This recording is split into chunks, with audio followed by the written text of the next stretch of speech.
Alexandre na área. Salve, mitos, beleza? Sejam bem-vindos ao canal e eu estarei vendo aqui agora uns vídeos que foi mandado pra mim sobre o jogo Castlevania, a franquia de jogos, que morreu cedo demais. Já joguei bastante Castlevania, é claro, não todos os jogos, mas os que eu joguei, eu não lembro assim o nome todo, mas cara, eu curti demais. Agora ver o que ele estará falando aqui é o Nerd Show, tá? Já tem um tempo que eu não vejo um vídeo desse canal, então bora acompanhar aqui em 3, 2, 1, play.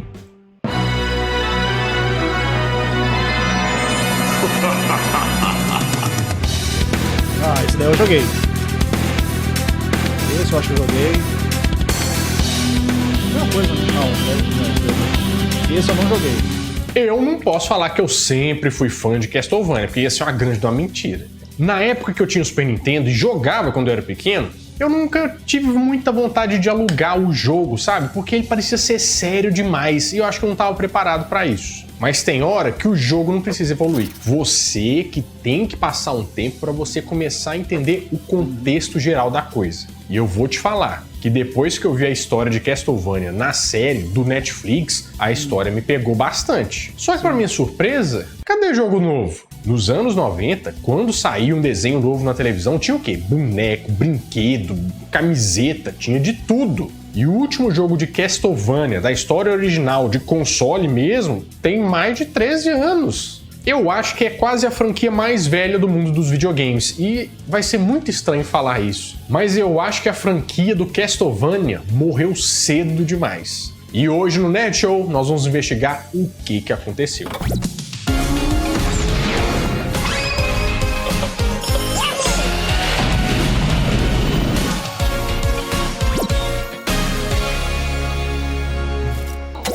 Fala, meus queridos amigos, como estão vocês? Vocês estão bom, né? Para entender o fim, nós temos que ir pro início de Castlevania, que não tinha esse nome lá no Japão não, cujo é o país original de onde ele saiu. O nome original é Akumage Drácula e tinha uma capinha super simpática, mais ou menos, mas era da vontade de jogar. Foi um jogo produzido pela Konami e dirigido pelo Hitoshi Akamatsu, mas esse cara tinha uma visão diferenciada. E é uma coisa que eu gosto muito e me identifiquei muito com Castlevania, porque esse cara queria fazer um jogo como se fosse um filme, uma versão cinematográfica. Ele queria que aquilo ali tivesse uma história mais profunda. Ele tanto trabalhou isso como um filme, né, se é que a gente pode dizer assim, que a trilha sonora também de Castlevania, meu Deus do céu, era pro Nintendinho, mas que beleza de trilha. Caraca, é esse daí que eu joguei, mano. Quando eu era a ideia dele era fazer um jogo baseado em filmes de monstros clássicos do cinema. O primeiro jogo saiu em 1986, lá no Japão, mas pro Famicom Disk, que eu acho que talvez grande parte nem sabia que esse negócio existiu. Famicom é a versão japonesa do Nintendinho. Só que o Famicom Disk era um acessório que você colocava lá o cartucho e anexava como se fosse uma entrada de disquete. Por que eles faziam isso? Porque lançar um jogo em cartucho era uma coisa muito cara. Só os jogos que deram super certo que iam entrar nesse rolê aí. Eles lançavam em disquete porque era mais barato e dava pra você testar no mercado. É como se fossem os jogos que a gente chama de indie hoje em dia, que são feitos por estúdios menores. É tipo isso. Só que como o sucesso foi muito grande, claro que ele virou cartucho. Ele foi lançado em 1987 nos Estados Unidos e 1988 lá na Europa. Só que você deve estar achando assim estranho, né? Porque ele chama Akoshi Baramatsu e a gente nunca viu ele com esse nome, a gente só viu com Castlevania. E isso tem um motivo. Porque quando ele estava indo para os Estados Unidos, um executivo americano falou assim: mas eu falo japonês, gente. Eu não faço aquelas tatuagens à toa aí que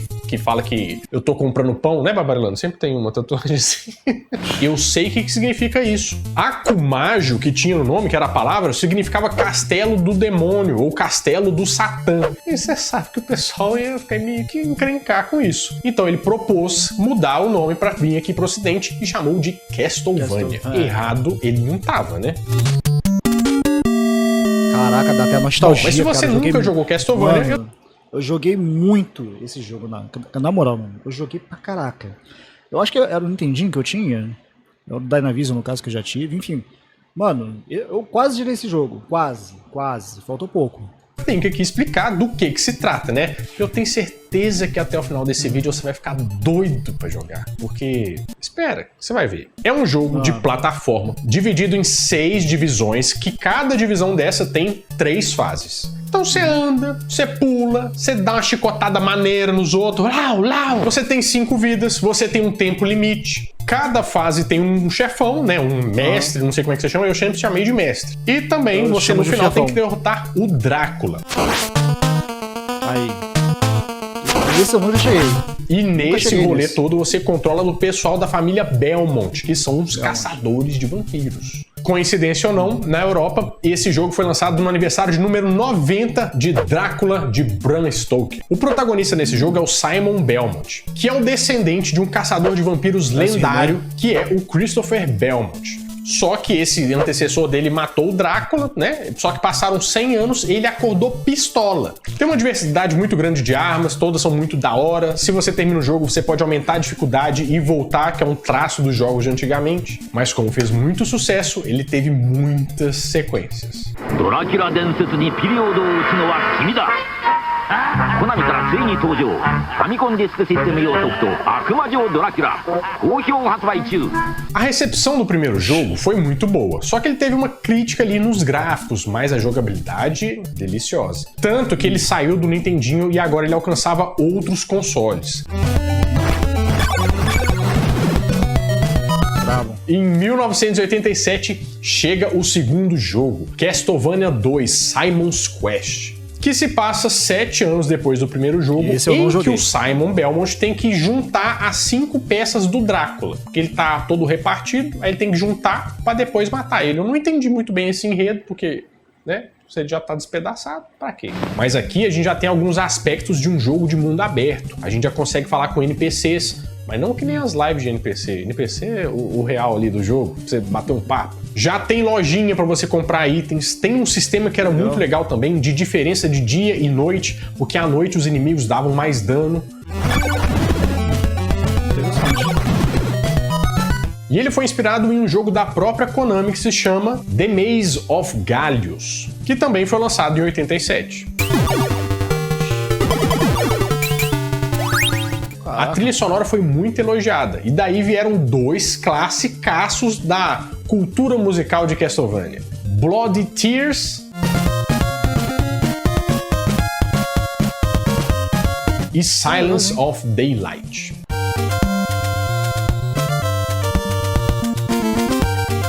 Não fica parecendo música do Black Sabbath? Fica parecendo muito música do Black Sabbath.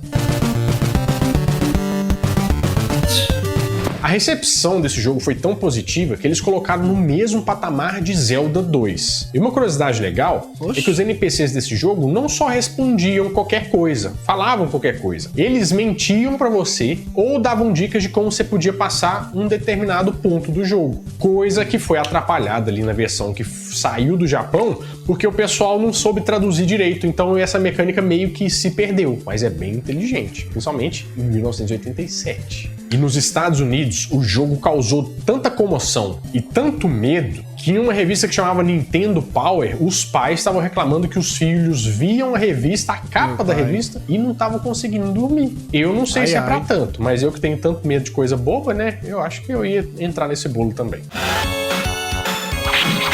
Ô, caraca!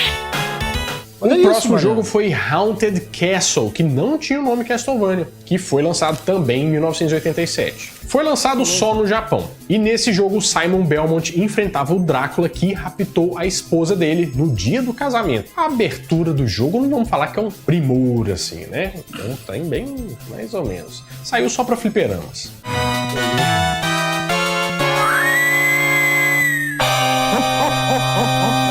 Aqui já tinha uma mecânica de matar um chefão, você já tem um upgrade de arma. E tinham 2 versões, a versão M, que era mais difícil, e a versão J, que era mais fácil. Caralho, a principal reclamação desse jogo é que o pessoal falava que ele era meio come ficha, ele era difícil demais só pra você gastar dinheiro com isso.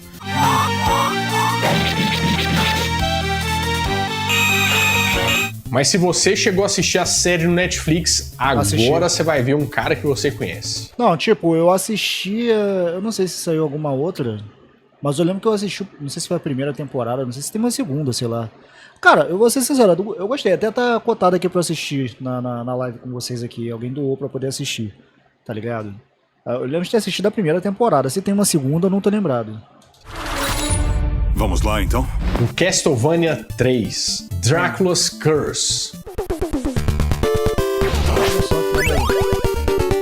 Esse jogo foi lançado em 1989 no Japão, 1990 nos Estados Unidos e 1992 na Europa. Ele a gente pode falar que é um prequel do segundo jogo. Prequel é quando a gente está contando uma história anterior, então a história anterior do segundo jogo. Nesse a gente joga com o Trevor Belmont e vai atrás do Drácula e do exército que ele tem. E aqui nós temos 3 personagens jogáveis além do Trevor, que é a Saifa Belnades, que parece muito para a Fátima Bernardes falar deu errado, o Grant Dynasty, que é um pirata, e o Alucard, que é filho do Drácula, mas é meio humano. E eu só falo Alucard e eu só lembro do celular sem conta. Alucard, o celular sem conta. Esse foi um jogo super elogiado. Por quê? Ele voltava às origens. Tanto é que não tinha tanta origem assim pra passar, que era só o terceiro, quarto jogo, né? Menos sendo o 3. Mas o pessoal disse assim. Foi considerado um dos melhores jogos já lançados até então. E o Alucard fez muito sentido na história do jogo. Agradou bastante. E a trilha sonora aqui... porque tinha um chip na versão japonesa que era realmente, assim, uma grande inovação tecnológica pra época. Coisa que não chegou aqui no Ocidente. Caraca, maneiro, mano. Já em 1991, no Japão, é lançado o Super Castlevania 4.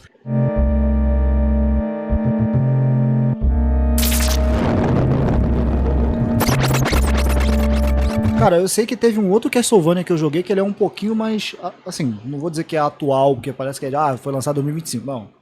Mas ele é um gráfico um pouquinho melhor do que esse, que eu tô lembrado que foi Castlevania. Só não tô lembrado agora qual que é. E provavelmente ele deve mostrar todos os jogos aí do Castlevania. Aí se aparecer eu falo. Porque de nome, isso mano, a gente lembra do Super Nintendo. Na América do Norte e na Europa, ele só chegou em 1992. E esse é a sequência do jogo do Trevor Belmont. E o comercial lá pegou pesado.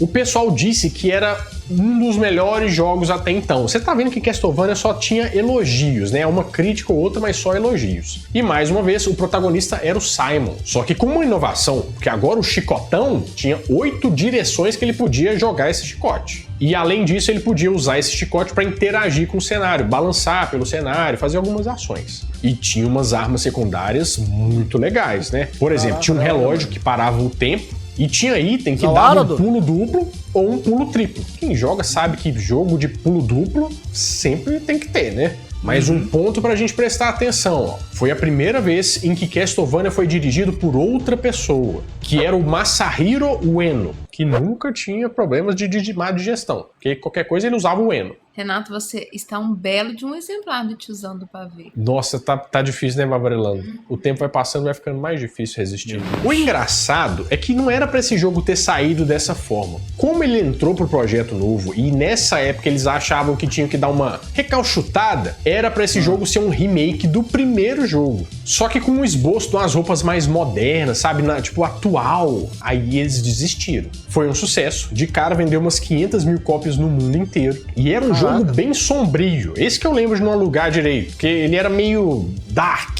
Mas ele foi tão bom que entrou na lista dos 100 melhores jogos de Super Nintendo de todos os tempos.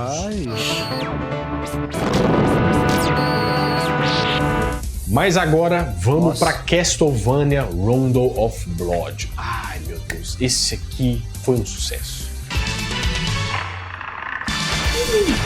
Eu não joguei esse. Mas parece ser da hora também. Ele foi lançado em 1993 no Japão e depois, um pouquinho depois, no resto do mundo. Esse foi bom, viu? Nossa senhora. Tanto é que ele foi relançado em 2007 pro PSP e em 2008 pro Nintendo Wii. Aqui começa a história do Richter Belmont, que é o personagem principal da segunda adaptação que a Netflix fez de Castlevania. Agora, quem é o próximo? No jogo, ele tem que resgatar a esposa dele, que se chama Annette, que foi raptada pelo Drácula. O Drácula gosta de roubar umas mulheres, né? Todo jogo ele rouba uma mulher, uma esposa de alguém. Talarico. Such a fine girl. Surely the blood of a beautiful woman will quench the thirst in my body. Nesse jogo, a gente descobre que o Richter Belmont é um descendente direto do Simon. Eu já tô querendo entender essa história. Inclusive, gente, eu tô doido pra fazer um vídeo contando a história completa desse trem, porque não dá pra gente fazer aqui agora. Mas se vocês quiserem a história completa pra gente entender, eu sei que tem vídeo aí no YouTube, mas já que eu vou aprender, eu queria que a gente conversasse aqui, né? Contar pra vocês. Se vocês quiserem esse vídeo, me avisa aqui nos comentários. E nesse jogo a gente liberta também a Maria Renard, que é a personagem que acompanha ele lá na série do Netflix. Who are you, mister? A good guy? I am Richter Belmont, vampire hunter. And you are?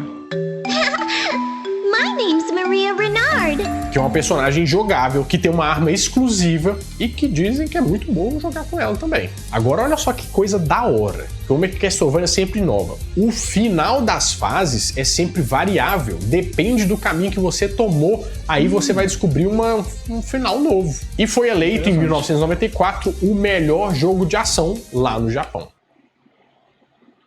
Uau.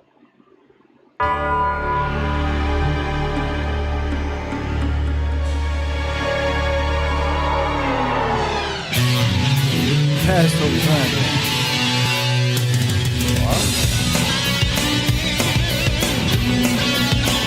Pega qual carro, também não foi esse. Mas o ápice da franquia, o melhor jogo até agora, o jogo que revolucionou tudo, o jogo que praticamente deu nome a essa franquia para quem não tinha nascido antigamente, era Castlevania Symphony of the Night, de 1997. Esse com certeza é o jogo mais famoso. É o jogo que todo mundo guarda no coração. Eu nem joguei ele, pra você ter uma ideia, mas eu ouço a trilha sonora dele quase todo dia. É bom demais.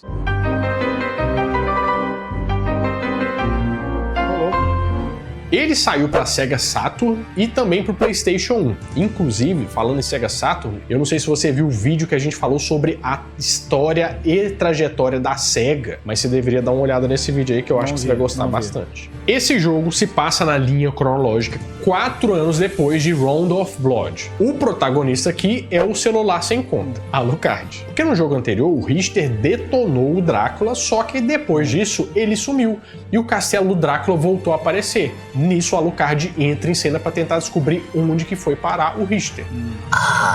Alucard, what is your business here? I've come to put an end to this. Agora, esse jogo não é linear. Ele é um RPG da categoria máxima. É o expoente do gênero Metroidvania, que foi meio que criado aí, né? Que é uma mistura de Metroid, Super Metroid, com Castlevania. Em que, como ele não é linear, você pode... Tem coisas que você vai conseguir fazer só no final do jogo, mas tá lá no início. Uma passagem secreta, um desafio, um item que você consegue só pegar depois. Gente, é muito bom. E pasmem, ele vendeu muito pouco no lançamento. Só que o boca a boca, quando o negócio é bom, gente, não tem condição. Ele vai se vender sozinho. Fear has no name, but now fear has an address. Castlevania Symphony of the Night for the PlayStation. E mais tarde eles já tinham vendido mais de 900 mil cópias. E o jogo fez tanto sucesso que ele foi até relançado em outras plataformas. Uma coisa interessante é que originalmente era para ter sido lançado no 32X, que era um console lá da Sega que eles estavam fazendo. Recomendo você assistir o vídeo. Mas desistiram, porque eles queriam colocar no novo videogame, o PlayStation 1. E quando ele estava nesse projeto 32X, ele ia chamar Castlevania Bloodletting. Mas como foi pro PlayStation 1, eles resolveram que seria uma boa trocar de nome. O jogo teve a direção de Toru Hajihara e Koji Igarashi. Lembra disso aqui que mais tarde vai fazer sentido. Eles contaram que pensaram nesse jogo porque eles viam o jogo anterior naquelas lojas de troca de fita, sabe? Porque o pessoal, já que não tinha mais o que fazer, eles iam vender o jogo. Ele falou assim, vocês querem trocar o jogo, que não tem o que fazer depois? Vocês vão ver. E lançou esse RPG não linear, que fez tanto sucesso. E o marketing em cima desse jogo foi pesado. Até na pré-venda, quem comprava lá tinha um mangá exclusivo que ia ser lançado junto com ele. Teve CD da trilha sonora, que inclusive tem várias orquestras que tocam a trilha completa de Castlevania.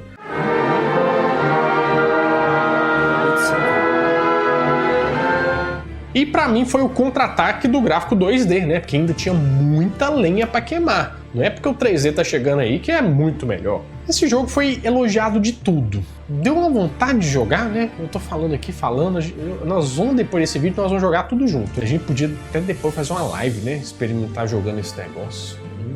Deu uma vontade aqui.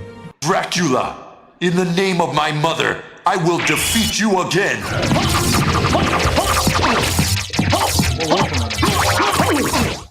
Mas um pouquinho depois disso, todo tipo de jogo que era lançado tinha uma versão 64. E Castlevania não fugiu disso, porque chegou ao Nintendo 64.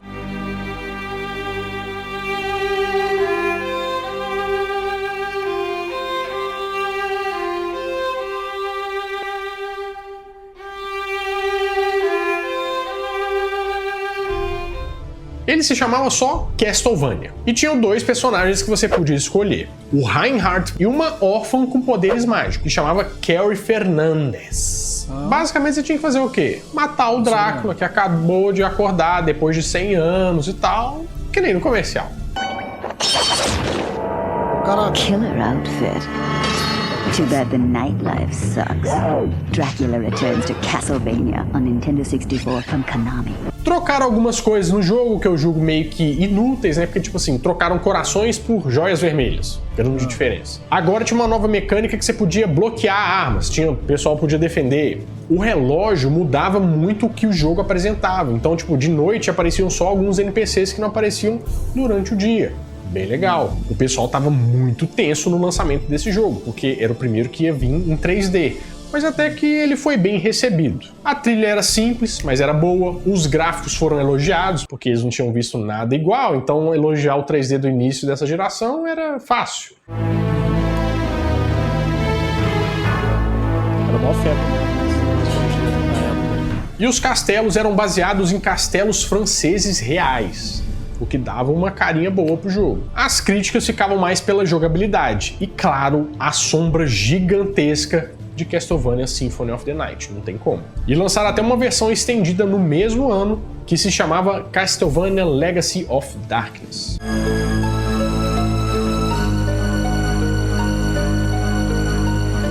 Em 2003, pro Game Boy Advance já veio Castlevania Aria of Sorrow.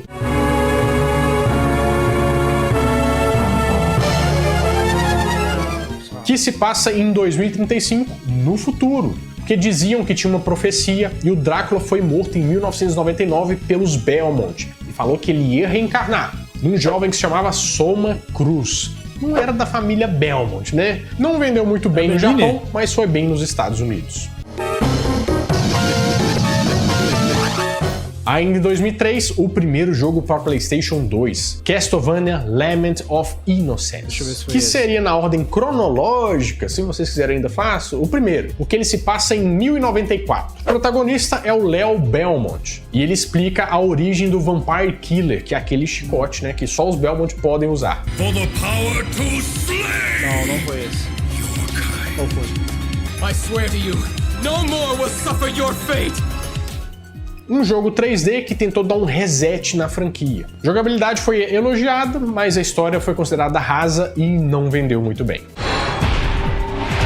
Cara, eu acho que eu joguei esse daí, mano. Eu acho que foi esse daí que eu joguei. E agora começam os portáteis, a partir de 2005, com o lançamento pro Nintendo DS, que é o Castlevania Dawn of Sorrow.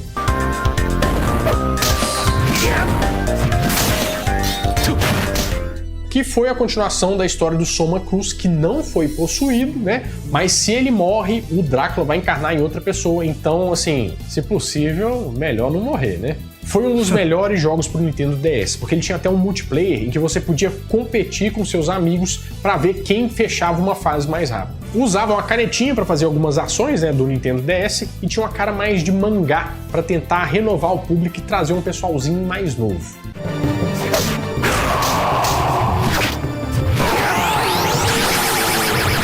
O próximo seria Castlevania Curse of Darkness, que é bem legal de falar, porque ele saiu em 2005 para PlayStation 2 e Xbox.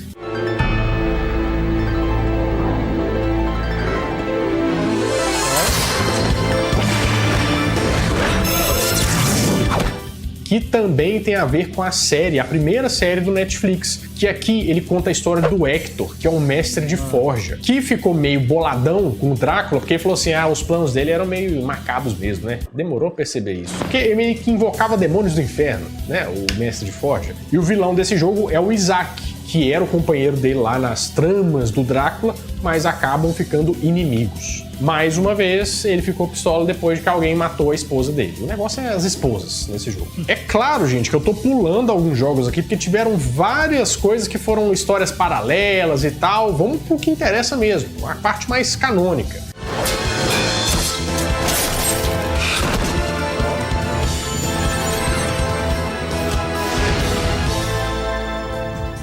E em 2008, para Nintendo DS, veio a esperada continuação de Castlevania Symphony of the Night, que é Castlevania Order of Ecclesia.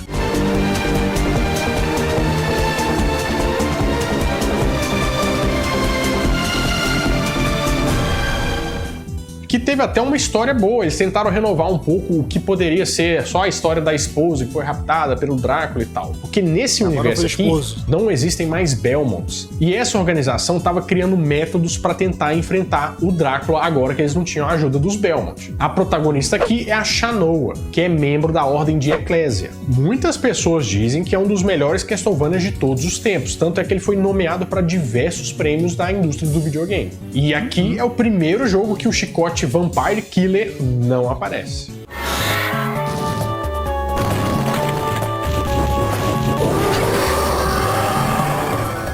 Em 2008 também lançaram o Castlevania Judgment, que é como se fosse um jogo de luta de Castlevania. E lançaram 3 da franquia nova, que seria Lord of Shadows, que foram os últimos jogos lançados para console, mas que não tinham nada a ver com a história principal dos Belmont e tal, então era um pouco diferente, assim. Parecendo Shadow of the Colossus.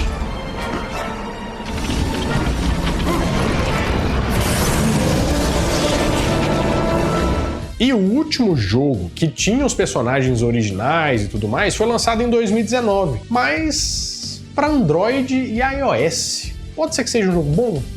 Pode ser, mas não tem uma noção assim que Castlevania foi perdendo um pouco de peso ao longo do tempo, porque não tinha mais jogo de console, tinha só jogos de portáteis.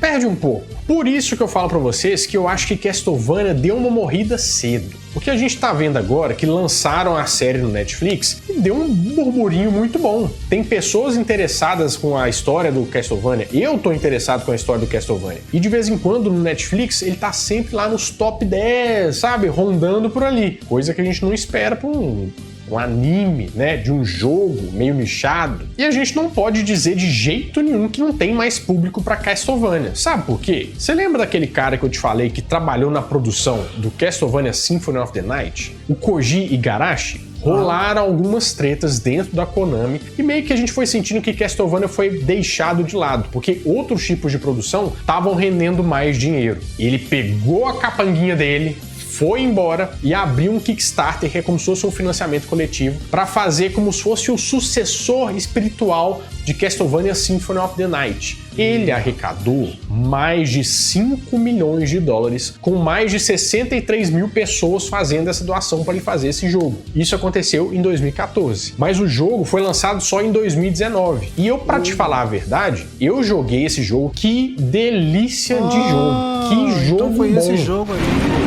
Eu joguei esse jogo na live também. Joguei no Nintendo Switch, eu não sabia que tinha a ver com Castlevania, Cara, eu joguei também, eu não sabia que tinha a ver com Castlevania. Eu não sei se alguém chegou a comentar, mas eu não sabia que tinha a ver com Castlevania. E tem um outro também que eu vou jogar esse domingo agora. Quer dizer, eu já joguei, né, porque eu tô gravando no sábado, então eu já joguei essa altura. Que eu acho que também é desse universo, eu nem sabia, mano. O jogo é bom, mano, real, o jogo é bom mesmo. Não tinha jogado Castlevania ainda, e é muito bom. Agora, recentemente, eu tô jogando um outro jogo que eu não sabia que tinha a ver com Castlevania também, que é Odalus, The Dark Call, que é um jogo indie, né, produzido por estúdios independentes, mas é um jogo delicioso. Ele é difícil pra caramba, ele é mais uma pegada 8 bits, que lembra aqueles jogos do Nintendinho, os primeiros lançados do Castlevania, mas que jogo!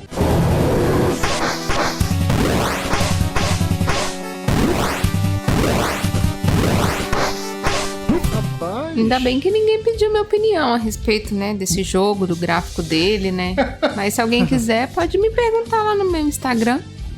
@Barbarelando. Pergunta pra ela me explicar o que ela acha. Mas eu acho que tem uma coisa boa dos jogos que vieram, às vezes, não fazer tanto sucesso assim, que foi ter a série. Porque pessoas como eu, que não jogam, tiveram acesso a uma história que é muito boa. Muito boa. Mas que eu acho que tá sendo subaproveitada porque eles não estão lançando nada junto. Não tem uma camiseta.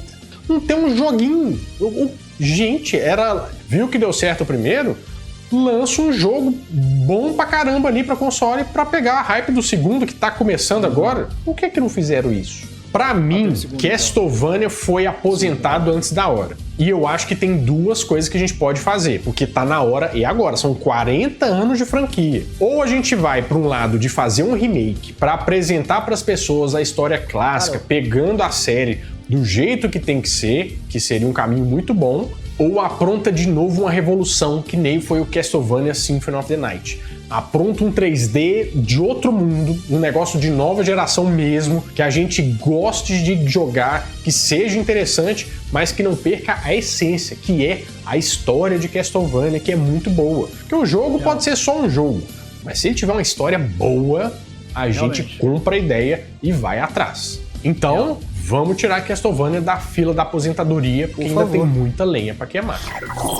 Bom, meus amigos, é isso. Eu espero que vocês tenham gostado bastante desse vídeo. E ó, se você quiser ver mais vídeo, tem 2 aparecendo aqui, que eu tenho certeza que você vai gostar bastante. Bom, vou ficando por aqui, mas toda semana eu volto com mais um vídeo quentinho, fresquinho, crocante pra vocês. Então, adeus! Valeu. Bom, tá aí, gente. Nerd Show aí para nós, trazendo sobre Castlevania. E sim, cara, esse jogo ele é sensacional. Como eu falei, eu joguei esse último que ele mostrou aí, eu nem sabia que era do universo de Castlevania, mas o jogo ele é realmente bom. Aquele primeirão que ele mostrou foi o que eu mais joguei na minha vida com relação a Castlevania. Eu não zerei, eu lembro de não ter zerado, pelo menos eu não lembro do final ali com o Drácula. Eu sei que é o Drácula, mas eu não cheguei nele, tá ligado? E é um jogo muito bom pra época também, eu joguei demais ele. E teve um outro aí que é o de 3D, que eu não tenho certeza, mas eu acho que eu joguei ele também, cara. E particularmente eu achei ele meio daorinha, tá ligado? Eu acho que esse jogo eu cheguei a chegar no final, né? Eu consegui chegar no final nesse daí. Bom, tá aí, gente. Eu espero que vocês tenham curtido o meu react, tá? O link desse vídeo está no YouTube, é claro, estará na descrição, tá? Se vocês já jogaram esse jogo aí, jogaram em qual plataforma? Então deixa nos comentários aí que eu quero saber também, tá bom? Vou ficando por aqui, só aguardem mais vídeos, até a próxima e valeu, galera.